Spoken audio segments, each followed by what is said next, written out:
Kalau kemujizatan Kanjeng Nabi yang kita teladani mungkin tidak bisa. Perbuatan zahir yang mungkin sudah perkembangan zaman sudah berbeda. Tetapi yang bersifat universal adalah hal-hal yang menyangkut spiritual.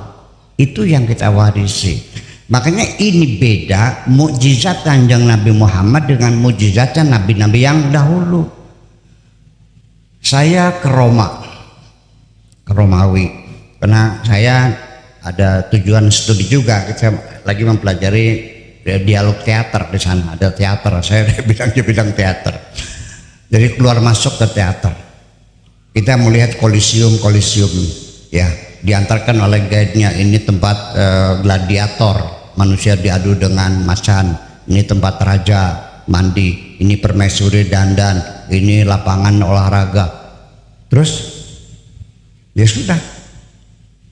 sudah apa manfaatnya? Ya nggak ada. Nabi Musa pernah membelah lautan, terus apa manfaatnya? Ya sudah, hanya tinggal cerita. Nabi Isa pernah menghidupkan orang mati, terus ya sudah selesai bercerita. Orang buta diusap matanya melek lagi, ya sudah. Tapi mukjizat Nabi sampai sekarang masih hadir dan masih bisa kita manfaatkan untuk membangun kebahagiaan hidup ini. Betul nggak? Ada konsepnya. Nah, tetapi sekali lagi karena bahasa Arabnya klasik, ini orang Arab sendiri yang nggak paham. Kalau nggak ngaji Mahfud berharap juga nggak paham. Saya di Tunisia kalau malam minggu itu buka pengajian umum, yang datang ada dokter, ada insinyur, ada pengusaha, ada ya kalau di sini lurah begitu, ada camat, segala macam datang bawa Quran nanya ini, ya Syekh hampir syaku sinu hadza ma'ana ikhla'ana alaika innaka bil wadil muqaddas itu wa sinu ma'ana tuhan. Tua itu apa tua? Ya nggak tahu persoalannya. Nah itu persoalannya. Jadi di sini kita, nah salah satu yang menyebabkan suasana kita ini agak gaduh sedikit di antara umat Islam itu adalah karena adanya beberapa penafsiran yang berbeda. Itu yang perlu kita amati. Jadi Bapak sekalian, walhasil bagaimana terserah penafsiran ya silahkan. Satu contoh umpamanya begini. Dalam Al-Quran disebutkan as-sariqu was-sariqatu faqta'u aydiyahuma. Pencuri laki, pencuri perempuan, potonglah tangannya. Ini karena salah penafsiran dipotong tangannya. 1400 tahun lamanya umat Islam menjadi korban pemotongan tangan karena salah penafsiran. Tetapi alhamdulillah sekarang negara-negara Islam yang ada di dunia sudah menolak hukuman potong tangan. Nah, muncul lagi waman lam yahkum bima anzalallah faulaika humul kafirun. Kalau tidak menerapkan hukum Tuhan berarti kafir, juga salah paham lagi.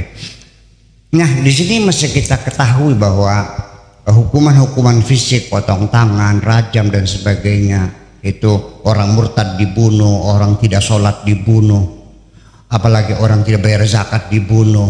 Punten ini mah, itu adalah penafsiran.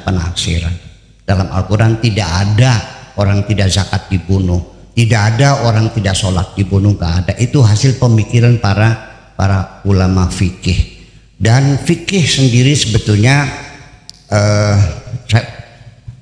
kita lihat memang sekarang ini ada krisis fikih, Pak Fadil. Ada krisis fikih, bukan krisis moneter tapi krisis fikih. Itu. Jadi ke depan ya kita hukum Islam mesti diperbaharui lagi, diijtihadi lagi supaya sesuai dengan tuntutan zaman ini. Karena itu pasti penafsirannya adalah sifatnya kasuistik. Mari kita uji di mana kesalahan penafsiran mereka. Satu, kalimat faqta'u itu tidak mesti artinya dipotong. Kata-kata qata'a di dalam Al-Quran itu tidak selalu menunjukkan maknanya dipotong, terus diputus. Bahkan kalimat putus sendiri itu hampir tidak, ya mungkin ada 1-2 ayat ya, tapi kebanyakan ayat Quran begitu qaf, ta dan ain itu artinya bukan putus. Seperti wa quti'a dabirul qaumil ladzina zalamu. Bukan diputus, bukan dipotong. Wa qata'na aydiyahum, kan kami potong, bukan dipotong tapi artinya dicegah, bukan dipotong. Kemudian yaqta'una tariqa, itu bukan motong jalan dipotong-potong tapi menutup jalan, tidak boleh lewat. Kemudian lagi wa yuqatti'una al-arham, itu bukan motong-motong rahim tapi memutuskan hubungan persaudaraan. Kemudian lagi di surat Yusuf, ketika perempuan-perempuan dari Mesir itu melihat Yusuf lewat di hadapan mereka, buah yang sedang mereka kupas terjatuh. Mereka terkagum-kagum melihat gantengnya Nabi Yusuf, kayak saya gini nih. Uyon melongo semua. Falamma ra'ainahu akbarnahu wa qatta'na aydiyahunna, bukan dipotong-potong.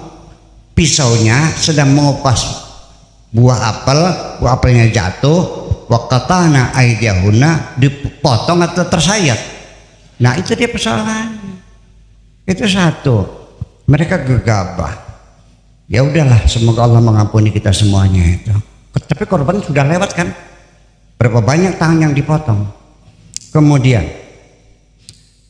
kita tanya lagi, tangan mana yang dimaksud tangan? Definisikan tangan yang jelas. Potonglah tangannya sampai sikut, mungkin. Sampai pundak, mungkin. Sampai sikut, mungkin. Pergelangan, mungkin. Ruas jeriji, mungkin. Karena tangan itu dari ujung jeriji sampai pundak, ini tangan semuanya. Namanya pundak. Wahada adudun, wahada birfakun, wahada sa'idun, wahada ma'samun, wahada kafun, wahadihi anamilu. Ini semuanya adalah hiat tangan. Jadi dipotong sampai pergelangan sini, hasil apa? Hasil ijtihad. Kemudian lagi, berapa jumlah nilai yang dicuri sehingga perlu dipotong tangannya? Apa mencuri 5.000 dipotong tangannya? Itu pun hasil ulama tidak sepakat. Antara mazhab besar Syafi'i, Hanafi, Maliki, Hambali, ada yang bilang 10 dirham, ada 100 dirham, 200 dirham, 1000 dirham. Berarti enggak salah. Itu hasil ijtihad. Nah, kita teruskan. ID itu biar ya. Kita ngaji pesantren dulu. Ini khusus buat Pak Mahfud. ID itu adalah jamak dari yadun. Singularnya yadun, pluralnya ID. Kata ID ini unik sekali, bahwa yadun itu tidak selalu tangan, malah sering digunakan sebagai bentuk kekuasaan. Yadullah fawqa aydihim. Seperti Margaret Thatcher itu Perdana Menteri yang bertangan besi. Ya, the Iron Lady, yang bertangan besi. Artinya kekuasaan, yang itu satu. Kemudian yadun itu jamaknya adalah ID. Oke. Jadi kalau ID itu berapa tangannya? Kalau yadun 1, kalau 2 yadani, kalau 3 ID. ID ini juga maknanya berubah. Ditambah lagi setelah ID jamak dijamakkan lagi, namanya jam'ul jamai. Di dunia nggak ada bahasa yang jamak dijamakan lagi kecuali Arab. Namanya kodenya dalam dunia perkamusan jim, artinya jamul jamai. Jadi jamak dari ID menjadi ayadi. Itu artinya sudah kedermawanan, berbeda lagi. Oke, berarti kalau yadun 1, kalau ID berarti jamak. Kalau jamak itu berapa? 3 ke atas. Kalau 2 namanya musanna, betul nggak? Kedua yadani. Nah ini tangannya berarti banyak kan? Sekarang saya nanya, as-sariqu tangannya apa? Pencuri laki berapa tangannya? 2. Yang dipotong 1 itu dua-duanya. 1. Berarti 1. Wasariqatu pencuri perempuan. Berapa tangan pencuri perempuan? 2, kanan dan kiri. Yang dipotong dua-duanya pas satunya aja. Nah, berarti ada berapa tangan yang dipotong? 1 tangan laki-laki. Kenapa tidak yadani kok ID? Ini jadi persoalan. Berarti artinya bukan tangan fisik ini, artinya dipenjara, artinya diputus, artinya dicegah, jangan sampai orang itu beraksi melakukan kejahatannya. Itu persoalannya. Bayangkan korbannya sudah 1400 abad yang lalu. Nah ini kan krisis fikih dari dulu, karena dulu itu kita mesti tahu bahwa para fuqaha itu dalam menyusun mengkodifikasi hukum Islam itu by order penguasa. Ya sampai sekarang juga punten ya, para ulama kan di ketiaknya penguasa. Betul nggak? Punten ini mah jangan tersinggung. Iya. Ya seperti itu sampai sekarang. Satu contoh lagi, bahwa supaya nanti kita jangan salah paham menafsirkan Kanjeng Nabi meninggalkan peradaban yang tidak manusiawi, supaya jangan sampai ada praduga buruk kepada Kanjeng Nabi, apalagi menjelek-jelekan Kanjeng Nabi, nanti lo dilaporin Baris Krim lo.